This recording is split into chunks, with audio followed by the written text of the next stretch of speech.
میں راستے سے گزر رہا تھا، دل بھاری تھا، قدم بوجھل تھے اور زندگی جیسے ہر طرف سے بند ہوتی جا رہی تھی۔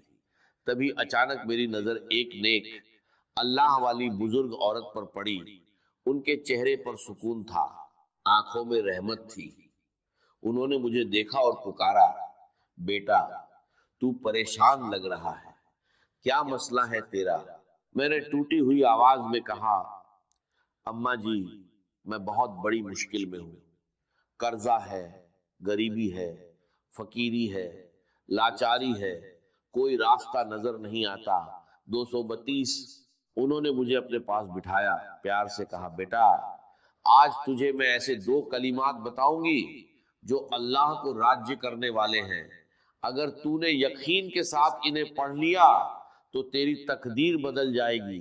پھر انہوں نے کہا، پہلا الف لام میم اور اس کے ساتھ ایک خفیہ جملہ شامل کرنا، بس 11 بار پڑھ لینا۔ اگر 11 منٹ کے اندر اللہ کی مدد تیرے گھر اور تیری زندگی میں نہ آئے تو پھر آ کر مجھے کہہ دینا۔ میرے دوستو، وہ کوئی عام عورت نہیں تھی۔ لوگ کہتے تھے جسے بھی وہ وظیفہ دیتی ہے وہ کامیاب ہو جاتا ہے، اور یقین مانیے میں نے اس سے یہ عمل مانگا بھی نہیں تھا، میں تو بس اپنے راستے جا رہا تھا، مگر اللہ کو شاید میری حالت پر رحم آ گیا اور اسی کے ذریعے یہ خزانہ مجھے مل گیا۔ میں نے اسی وقت اپنا مسئلہ اسے بتایا۔ اس نے کہا، بیٹا مسئلہ کوئی بھی ہو یہ عمل اثر ضرور کرے گا۔ اور دوستو پہلے دن اس عمل نے ایسا اثر دکھایا کہ لگ بھگ 60 شونیہ کا انتظام اللہ کی طرف سے ہوا۔ میں قسم کھا کر کہتا ہوں یہ کوئی جھوٹ نہیں ہے، لیکن بات یہی ختم نہیں ہوئی۔ اسی شام میں نے اس عمل کو دوبارہ پڑھا اور یقین کرے لگ بھگ 5 لاکھ کا ایسا غیبی انتظام ہوا کہ انسانی عقل دنگ رہ جائے۔ میرے دوستو، میں نے یہ عمل اپنے تک نہیں رکھا، میں نے ہر اس غریب، بیمار، لاچار انسان کو بتایا جو میرے پاس آیا، چاہے وہ واٹس ایپ پر میسج ہو یا سامنے آ کر روتا ہوا انسان۔ میں نے کہا میں یہ نعمت چھپاؤں گا نہیں۔ پچھلے 7 مہینوں سے میں روز یہ عمل پڑھ رہا ہوں اور ہر دن اللہ کی مدد اپنی زندگی میں دیکھ رہا ہوں، اور یقین کریں یہ عمل ڈوبتی کشتی کو کنارے لگا دیتا ہے، یہ عمل فقیروں کو بادشاہ بنا دیتا ہے۔ اب میں آپ کے سامنے الف لام میم کا وہ خفیہ عمل، وہ خفیہ تسبیح، وہ راج پیش کرنے جا رہا ہوں جسے سننے کے بعد آپ کہیں گے، اے مولوی اللہ تیرا بھلا کرے، ہم تو در در کی ٹھوکریں کھا رہے تھے، لوگوں کے آگے ہاتھ پھیلا رہے تھے، مگر اس عمل نے ہمیں ایک ہی دن میں فقیر سے بادشاہ بنا دیا۔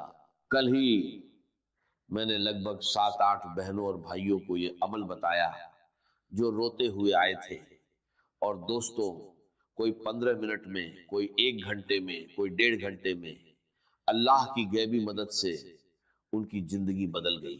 ایک بہن دوپہر قریب 2:30 بجے روتی ہوئی میرے پاس آئی، کہنے لگی گھر میں فاقے ہے، بیماریاں ہیں، شوہر چھوڑ کر چلا گیا ہے، قرضہ ہے، کرائے کا مکان ہے۔ اس نے ایک ساتھ 5 بڑے مسئلے بتائے۔ میں نے اس سے کہا اگر تو شام سے پہلے 11 بار یہ عمل پڑھ لے تو اللہ تیری مدد کرے گا۔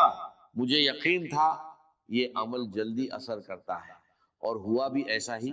دوستو اس کا شوہر جو اسے چھوڑ گیا تھا واپس آ گیا، قرض معاف ہو گیا، اسے اپنا گھر مل گیا، اور وہ خود کہنے لگی میں شام سے پہلے 15 لاکھ نقد اور اپنے گھر کی مالک بن گئی۔ میرے دوستو یہ کوئی کہانی نہیں، ایک سچا واقعہ ہے۔ یہ عمل 100% اثر والا بتایا جاتا ہے، لیکن اصل چیز ہے آپ کا یقین۔ اگر تم غفلت میں اس موقع کو کھو دو گے تو یہ تمہارا نقصان ہوگا۔ اگر تم اپنی پریشانی، بیماری، قرضہ یا تنگی سے نکلنا چاہتے ہو تو اللہ پر پورا بھروسہ رکھو۔ یہ عمل بہت آسان ہے، صرف 2 چیزیں پڑھنی ہے اسی ترتیب سے جیسے بتایا گیا ہے۔ الف لام میم تم نے پہلے بھی پڑھا ہوگا، لیکن آج اسے سمجھ اور یقین کے ساتھ پڑھنا ہے۔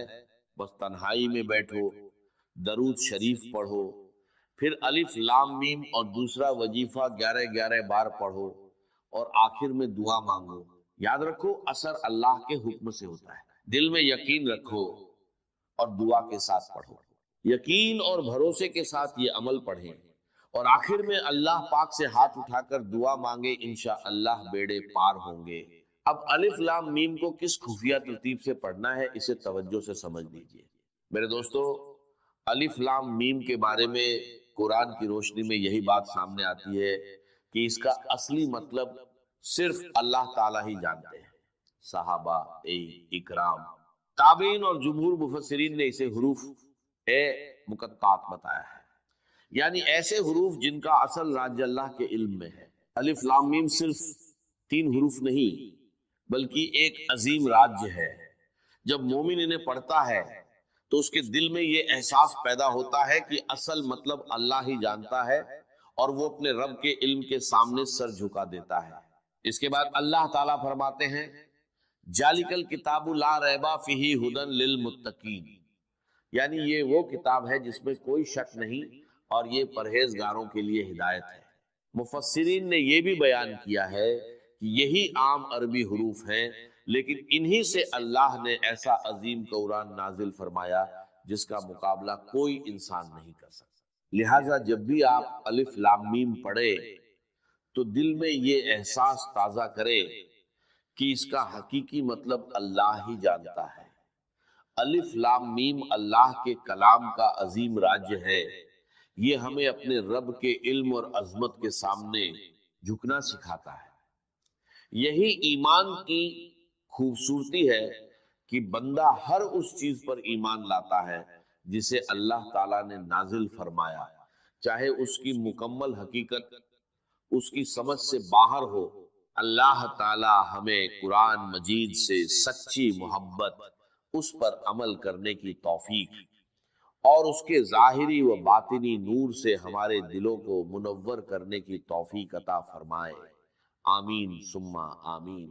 اب میں آپ کے سامنے میرے دوستوں پہلے وظیفے کی تعداد، ترتیب اور وہ خفیہ طریقہ بیان کروں گا، پھر دوسرا وظیفہ بھی اسی کے ساتھ آپ کو پڑھنے کے لیے دوں گا۔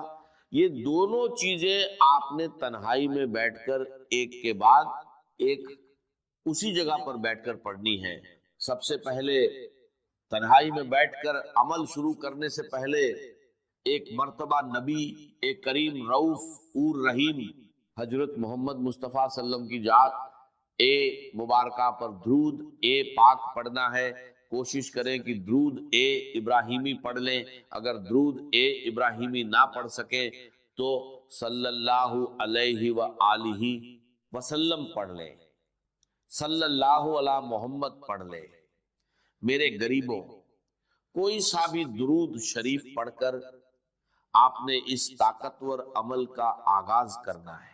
اگر آپ میں سے کوئی بہن، بھائی، کوئی دکھیارا، کوئی پریشان، کوئی بے روزگار، کوئی بے اولاد درود شریف نہ بھی پڑھ سکے تو بھی اس عمل کو کسی حال میں نہ چھوڑے، ہر حال میں اسے ضرور پڑھے۔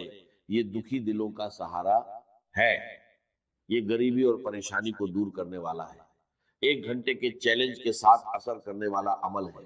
اگر درود شریف نہ بھی آئے تو بس تنہائی میں بیٹھ جائیں، کسی بھی دن، پیر، منگل، بدھ، جمعرات، جمعہ، ہفتہ، اتوار، دن کی کوئی پابندی نہیں، صبح پڑھے، دوپہر پڑھے، شام پڑھے، وقت کی کوئی پابندی نہیں، جگہ کی بھی کوئی پابندی نہیں، گھر میں ہو، دکان میں ہو، دفتر میں ہو، مسجد میں ہو، کہیں بھی ہو، بس ایک بار یہ عمل پڑھ ڈالیں اور 1 گھنٹے میں معجزہ دیکھیں، پھر 2-4 گھنٹے بعد ایک بار یہ عمل دوبارہ کریں، پھر معجزہ دیکھیں، جتنا پڑھتے جائیں گے اتنے معجزات دیکھتے جائیں گے۔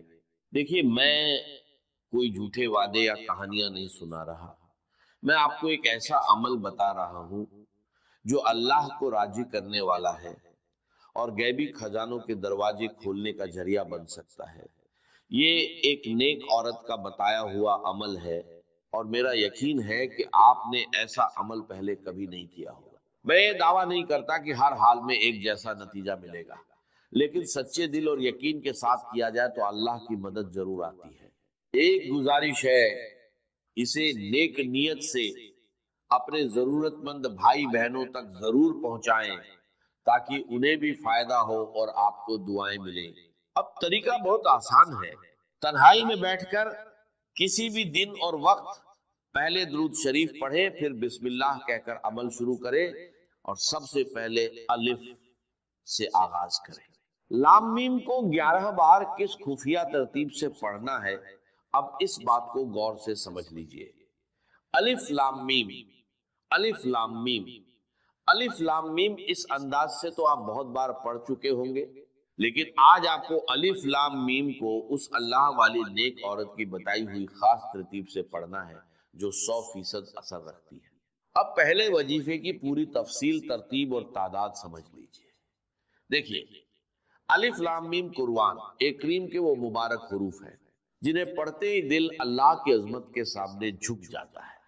سب سے اہم بات یہ ہے کہ الف لام میم کا حقیقی مطلب صرف اللہ تعالیٰ ہی جانتے ہیں، یہی عقیدہ جمہور مفسرین کا ہے۔ الف لام میم کا کیا مطلب ہے؟ اس کا قطعی اور یقینی مطلب اللہ تعالیٰ نے اپنی حکمت میں پوشیدہ رکھا ہے۔ اسی لیے ہر مومن ادب سے یہی کہتا ہے کہ الف لام میم کا اصل مطلب اللہ ہی بہتر جانتا۔ جب آپ الف لام میم پڑھتے ہیں تو گویا آپ یہ اظہار کرتے ہیں، اے میرے رب، میں تیرے علم پر ایمان لایا ہوں، چاہے میں اس راج کو پوری طرح نہ سمجھ سکوں۔ یہ حروف ہمیں سکھاتے ہیں کہ بندہ اپنے رب کے علم کے سامنے عاجزی اختیار کرے۔ اہل علم نے فرمایا کہ الف لام میم حروف مقطعات میں سے ہے جو قرآن کے عظیم راجوں میں شمار ہوتے ہیں، اس لیے اس کا مکمل مطلب بیان کرنا درست نہیں، بلکہ یہی کہنا صحیح ہے کہ اس کا حقیقی مطلب اللہ ہی جانتے ہیں۔ جب بھی آپ الف لام میم پڑھیں، دل میں یہ احساس تازہ کرے، الف لام میم ایک ایسا راج جسے صرف اللہ جانتا ہے۔ الف لام میم اللہ کے علم کی عظمت، الف لام میم بندے کی عاجزی، الف لام میم رب کے ہر حکم پر ایمان۔ میرے دوستو، اس عمل میں الف لام میم صرف 11 بار پڑھنا ہے۔ تنہائی میں بیٹھ کر پہلے درود شریف پڑھیں، پھر اعوذ باللہ من الشیطان الرجیم، بسم اللہ الرحمن الرحیم پڑھ کر سکون سے الف لام میم 11 بار پڑھیں، نہ کم نہ زیادہ۔ اس کے بعد دوسرے مرحلے میں ایک خاص جملہ 11 بار پڑھنا ہے جسے اس عمل کا اصلی خزانہ بتایا گیا ہے۔ کہا جاتا ہے کہ اسے یقین کے ساتھ پڑھنے سے اللہ کے فضل سے آسانی پیدا ہوتی ہے۔ میں نے بھی اس عمل کو آزمایا ہے اور محسوس کیا کہ سچے دل اور بھروسے کے ساتھ پڑھا جائے تو انسان کو سکون ملتا ہے۔ اے بہنوں اور بھائیوں، اگر آپ کسی بھی پریشانی میں ہیں، قرض، بیماری، غریبی یا کوئی اور مسئلہ، تو اللہ پر کامل یقین کے ساتھ یہ عمل کریں، دل میں شک نہ رکھیں، انشاءاللہ آسانی ہوگی۔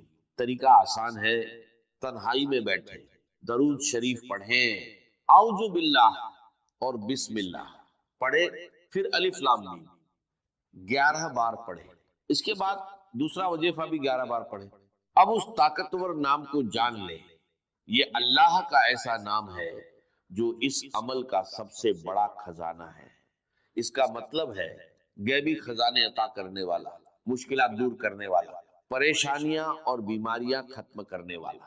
اب جیسے ہی الف لام میم 11 بار پڑھ لے، ترنت اس نام کو بھی 11 بار پڑھے، یا حلال مشکلات یا حلال مشکلات، آخر میں درود شریف پڑھ کر دعا مانگے، انشاءاللہ وہ ملے گا جو پوری زندگی میں نہ ملا ہو۔ مجھے اپنی دعاؤں میں یاد رکھیے گا۔ سورہ ملک بڑی، جیسے سورہ قاف وہاں تھی اسی مقام پر یہاں سورہ ملک بہت جامع، اس کی تاثیر اور یہ بہت حضور کو عزیز تھی۔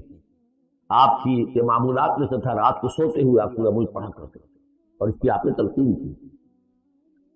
بسم اللہ الرحمن الرحیم، تبارک الذی بیدہ الملک وہو علی کل شیء قدیر۔ بڑی بابرکت ہے وہ ہستی جس کے ہاتھ میں ہے بادشاہی، راج اس کا ہے۔ یہ ہے دین کا سیاسی پہلو۔ پوری کائنات پر اس کا راج چل رہا ہے. دنیا میں بغاوت ہے. کیوں ہے؟ وہ اپنے ایمان کے دعوے داروں کا امتحان لینا چاہتا ہے بس. ورنہ سورج، چاند، گیلیکسی، پوری کائنات اور خود ہمارے جسم کا ایک ایک ذرہ اس کے قانون کا پابند ہے، تابع ہے. ہمارا جسم ہمارے اختیار میں کہاں ہے؟ میں تنگ آ جاتا ہوں، 2 دن ہوتے ہیں یہاں سے تو طبیعت خراب ہو جاتی ہے، جب تک کہ میں وقت لگتا ہے قینچی لے کر بیٹھتا ہوں. اگر میں چاہوں کہ یہاں بال نہ آئے، میرا جسم ہے، میرا تو اختیار ہے، تو آئیں گے. تو ہمارا جسم بھی جہاں تک اس کی فزیولوجی کا تعلق ہے، اس کی اناٹومی کا تعلق ہے، یہ سارا اللہ کے قانون کے تابع، میرے تابع تو نہیں. میں چاہوں میرا دل ذرا رک جائے، جب چاہوں میں اس کو سٹارٹ کر دوں، یہ تو نہیں ہوگا.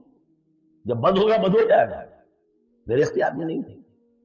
لیکن یہ کہ جو ہماری اختیاری زندگی ہے اس میں ہم نے طے کر لیا ہے کہ اللہ کی نہیں مانیں گے، اپنی مانیں گے، اپنی مانیں گے، اپنی بیویوں کی مانیں گے، اور جو بھی نظام ہے اس کے ساتھ وفاداری کریں گے، چاکری کریں گے، ان کی ملازمت کریں گے، ان کے رتھوں کے اندر ہم بیل بن کر جتیں گے تاکہ ہمیں عیش ملے، دنیا کے اندر ہمارے لیے مقامات ہوں، ہماری عیش ہو. یہ ہے اصل میں امتحان. ورنہ بادشاہی یہاں بھی اسی کی، یہ صرف ہلدی کی گانٹھ ہے جسے لے کر ہم پنساری بن کر بیٹھ بیٹھ. میری مرضی، میرا خیال، میرا نظریہ یہ ہے. اور ہمارے نزدیک جو ہے طریقت کم المثلی، ہمارے جو کلچر ہے، مثالی نظام جو ہم نے بنایا ہے، ہمیں اس کی حفاظت کرنی. تبارک الذی بیدہ الملک وہو علی کل شیء قدیر، وہ ہر چیز پر قادر ہے. الذی خلق الموت والحیات لیبلوکم ایکم احسن عملا. اب دیکھیے ہم نے حیات انسانی کا جو اب تک سمجھا ہے، جس کو کہ عمرو نے، جو کہ بہت بڑا شاعر ہے، اس نے اپنی بیوی سے خطاب کر کے کہا ہے حیات ثم موت ثم بعث حدیث و خرافات یا ام عمرو. یہ کیا ہے؟ زندگی پھر موت پھر زندگی، سب حدیث و خرافات معاذ اللہ. ہم نے بھی دیکھا پہلے کنتم امواتا فاحیاکم ثم یمیتکم ثم یحییکم ثم الیہ ترجعون. یہ وقفے کی تعلیم، یہ موت کا وقفہ کیوں ڈال کر زندگی کا ایک حصہ نکال دیا علیحدہ؟ 30 40 50 60 سال یہ دنیا کی زندگی، پھر موت کا وقفہ. موت ایک زندگی کا وقفہ ہے، یعنی آگے بڑھیں گے دم لے کر. کیوں؟ اس کی حکمت بتائی جو ہم پڑھائیں سورہ واقعہ میں. قدرنا بینکم الموت، تمہاری ہی زندگی کا تسلسل ہے جس میں ہم نے ایک وقفہ موت کا ڈالا. کیوں ڈالا ہے؟ خلق الموت والحیات لیبلوکم ایکم احسن عملا. یہ جو چند علیحدہ کیا ہے یہ اس لیے کہ تمہاری آزمائش ہو، امتحان، تمہیں جانچا جائے. وہ 3 گھنٹے کا امتحان ہوتا تھا جو دیتے تھے تم کبھی اسکولوں میں، اب یہ 30 برس کا سمجھ. اور واقعی 30 برس ہی ہوتے ہیں آدمی. پہلی زندگی کے 20 25 برس ویسے گزر گئے، شعور ہی ابھی نہیں ہے. اور پھر ایک خاص عمر کے بعد جو ہے آگاہ ڈھیلے پڑ گئے، اور پھر یہ کہ لا یعلم من بعد علم شیئا. 30 نہیں ہوں گے، 40 مل جائیں گے آدمی. کام تو یہی ہوتا تھا. اس لیے ہے لیبلوکم ایکم احسن عملا، تاکہ تمہیں جانچے پرکھے دیکھے تم میں سے کون ہے اچھے عمل کرنے والے. اب دیکھیے علامہ اقبال کی جو نظم ہے زندگی کے موضوع پر، واقعہ یہ ہے بہت چوٹی کی چیز، بہت عمدہ. تو اسے پیمانہ امروز فردا سے نہ ناپ، جاویداں فہم دواں ہر دم دواں ہے. قلزم ہستی سے تو ابھرا ہے مانند حباب. جیسے سمندر میں ایک بلبلا سا، کتنی زندگی ہوتی ہے بلبلے. قلزم ہستی سے تو ابھرا ہے مانند حباب، اس نیا خانے میں تیرا امتحان ہے. خلق الموت والحیات لیبلوکم ایکم احسن عملا. ہے کبھی جان اور کبھی تسلیم جان ہے زندگی. کبھی زندگی جان سے مترادف ہے، عبارت ہے، کبھی جان سے زندگی ہے. وَلَا تَقُولُوا لِمَنْ يُقْتَلُ فِي سَبِيلِ اللَّهِ أَمْوَاتٌ بَلْ أَحْيَاءٌ وَلَٰكِن لَا تَشْعُرُونَ. ہے کبھی جان اور کبھی تسلیم جان ہے زندگی. اصل زندگی جو ہے وہ جان دے دینے سے. الذی خلق 7 سماوات طباقا، وہ اللہ جس نے بنائے 7 آسمان ایک دوسرے کے اوپر. آیات متشابہات میں سے ما تری فی خلق الرحمن من تفاوت، تم نہیں دیکھ پاؤ گے اللہ کی تخلیق میں کہیں کوئی فرق. اتنا محکم کام، اتنا محکم۔ کیا کسی سائنسدان نے آج تک یہ بھی کہا کہ تخلیق میں یہاں نقص ہے؟ کسی نے کہا؟ زوالوجی کی فیلڈ میں یا باٹنی کی فیلڈ میں یا کسی اور فیلڈ میں، جیولوجی کی فیلڈ میں، ایسٹرونومی کی، کسی نے کہا؟ ما تری فی خلق الرحمن من تفاوت فارجع البصر هل تری من فطور، پھر ذرا دوبارہ لوٹا لو اپنی نگاہ، دیکھ لو میدان میں، دیکھ لو کہیں تمہیں کوئی رکھنا نظر آتا ہے؟ اگر یہ تخلیق کامل ہے تو کامل حقیقت میں کون ہے؟ اس کا خالق، اس کا باری، اس کا مصور، بس یہ نظر نہیں آتا۔ سائنسدان سب کچھ دیکھ رہے ہیں، ڈھونڈنے والا ستاروں کی گزرگاہوں کا، اپنے افکار کی دنیا میں سفر کرنا۔ بڑے بڑے صاحب بصیرت و بڑے بڑے عقل مند اپنی ناک تلے کے پتھر سے ٹھوکر کھاتے ہیں، دیکھ رہے ہیں ٹیلیسکوپ سے ٹھوکر کھا رہے ہیں وہاں جو سامنے پتھر پڑا ہوا ہے۔ یہ ہو رہا ہے آج ہمارے ساتھ، یہی کا بسرا کر رہے ہیں۔ پھر لوٹاؤ ذرا اپنی نگاہ کو دو مرتبہ اور، ينقلب الیک البصر خاسئا وهو حسیر، تمہاری نگاہ تھک ہار کر لوٹ آئے گی، تمہیں ہماری تخلیق میں کہیں کوئی رکھنا، کوئی دراڑ نہ رہے۔ وَلَقَدْ زَيَّنَّا السَّمَاءَ الدُّنْيَا بِمَصَابِيحَ وَجَعَلْنَاهَا رُجُومًا لِلشَّيَاطِينَ وَأَعْتَدْنَا لَهُمْ عَذَابَ السَّعِيرِ، اور ہم نے سب سے قریبی آسمان کو سجا دیا ہے چراغوں سے، یعنی زمین سے جو قریب ترین آسمان ہے، پہلا آسمان، اور ان چراغوں کو ہم نے بنا دیا ہے رجوما للشیاطین، شیاطین جن جو ہیں وہ جو کوشش کرتے ہیں اس سے باہر نکل کر، اور وہ چاہتے ہیں کہ کچھ خبریں جو ہیں وہ فرشتوں سے چرا کر لے آئیں، تو ان کو کھدیڑنے کے لیے، ان کو اوپر سنگ باری کے لیے ہم نے یہ میزائلز رکھے تھے۔ وَأَعْتَدْنَا لَهُمْ عَذَابَ السَّعِيرِ، اور ان کے لیے ہم نے تیار کر رکھا ہے جلا دینے والا عذاب۔ وَلِلَّذِينَ كَفَرُوا بِرَبِّهِمْ، اور جو لوگ اللہ کا، اپنے رب کا کفر کریں، چاہے وہ انسان ہو چاہے جنات ہوں، ان کے لیے ہے عذاب جہنم، جہنم کا عذاب، وَبِئْسَ الْمَصِيرُ، اور وہ بہت ہی برا ٹھکانہ ہے۔ اذا القوا فيها سمعوا لها شهيقا وهي تفور، جب وہ اس میں جھونکے جائیں گے تو سنیں گے کہ وہ دھاڑ رہی ہوگی، اچھل کود رہی ہوگی، اس کا جوش و خروش ہوگا۔ جو سورہ قاف میں ہم نے پڑھا تھا کہ ہم اس سے پوچھیں گے هل امتلأت وتقول هل من مزید، وہ اور چاہیے۔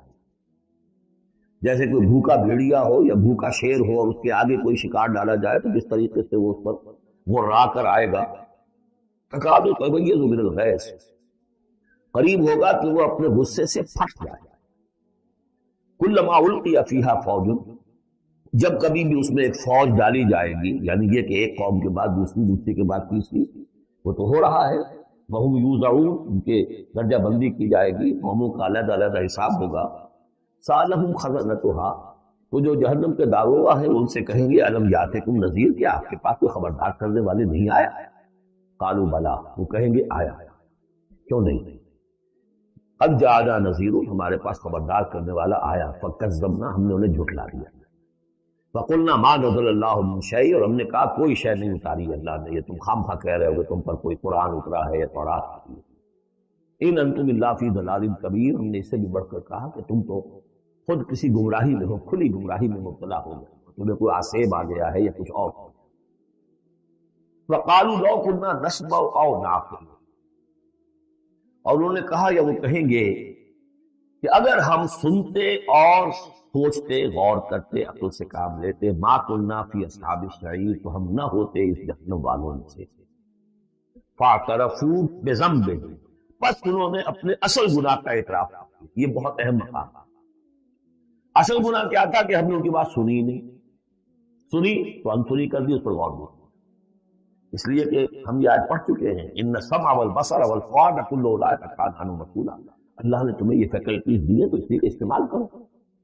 ہم نے بند کر کے رکھ چھوڑی، ہماری ریت ہے، ہماری آباء و اجداد کی رسمیں ہیں، ہماری برادری کے یہ رواج ہیں، ہم اتنے عرصے سے ایک جماعت میں ہیں، اس جماعت کا یہ چلن ہے، جو بھی ہے اس فرقے میں ہے، اس فرقے کا یہ معاملہ ہے۔ یہ ساری چیزیں جو ہے کہ نہ سوچنا، نہ غور کرنا، نہ سننا۔